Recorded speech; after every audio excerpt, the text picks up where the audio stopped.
रस्त्यावरील बेशिस्त वाहतूक सर्वांची सुरक्षितता धोक्यात आणते. त्यामुळे नियमभंग करणाऱ्यांना कायद्याची जरब निर्माण करावी व शहरातील वाहतूक शिस्त निर्माण करावी, असे निर्देश जिल्हाधिकारी अजित कुंभार यांनी दिले आहे. जिल्हा रस्ते सुरक्षा समितीच्या बैठकीमध्ये ते बोलत होते.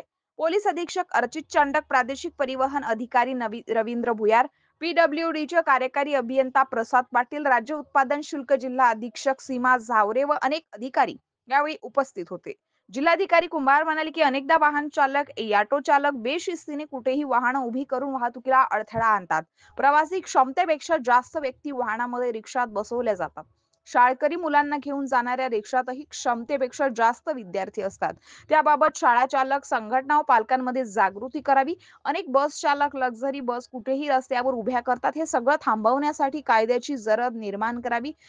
प्रसंगी परवाने रद्द करावे, मात्र बेशिस्तांची गय करू नये. चुकीच्या दिशेने उड्डाणपुलावर शिरणाऱ्या व्यक्तीवरही कठोर कारवाई होणंही आवश्यक आहे. अशा चुकांमध्ये निरपराध व्यक्तींच्या जीवावर बेतू शकते.